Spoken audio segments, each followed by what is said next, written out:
عفوك إني للنور مدت يداي نزعت أسرار. این از شگرانای علای مهربان در مؤسسه دولتی بیمارخانه جمهوری کلینیک بیمارخانه روانی رسیدیم. اینا بچه‌ها الله برکتون تیا به دعای شما اینا رسیدیم. عذر می‌داریم برادرام و رفیقامو چه خوش وقت هستند می‌داریم می‌بینیم کم کرده کار بود کردم اینا اومدیم ان شاء الله.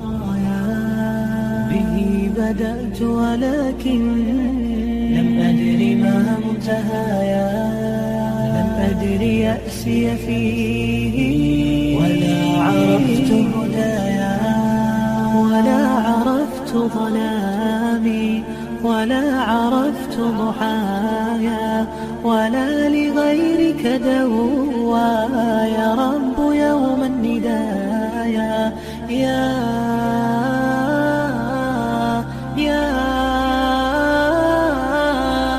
نه با یک سال دیگه گذشته یک سال دیگه یک سال دیگه شما هولم آش پختسته نه آش پختسته آش 100 کیلو 100 کیلو رو پارو بده اول دام پارتاگ نیست اول بینجا را ناو دوانده است که اول باز بینجا دوانم قاش میشده هر کسی که سام شد گوشت از زور آمد شما دو بچه همتون از زور آمد که خدمت شما کردین ای پاور عمل خچ به رکلام نمیمونه بود دامی رکلام هر چیز سامگذاری کنه خچ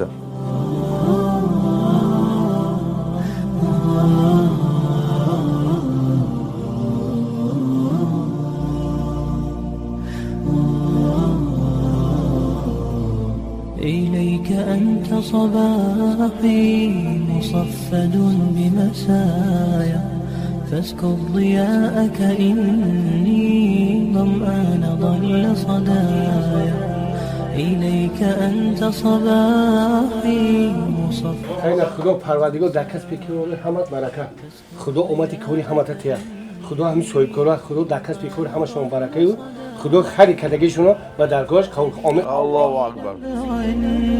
أسقي جنين الركايا والشط لا ما فيه يطفي اللظى في حشايا رحمك يا رب إني وزورقي والخطايا في لجة ليس فيها من الضياء 100 کیلو آش برای 600 آدم بیمارخانه رویی.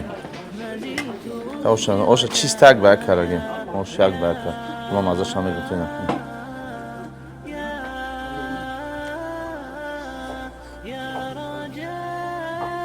وقتی دو چیزی بازم.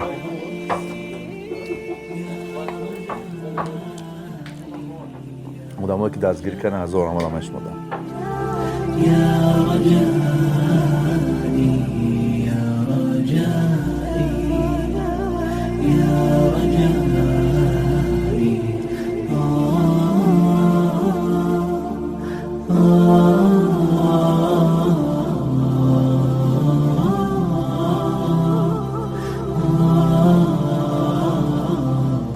اینجا انجام رسوندیم آش 100 کیلو برای 600 نفر برای جای کسل بیماری روحی از اون آمدم اتونده بچه کم خد دستگیری میکنین کمک میکنین برای نیازمندان الله شما روز باشه داغو باشه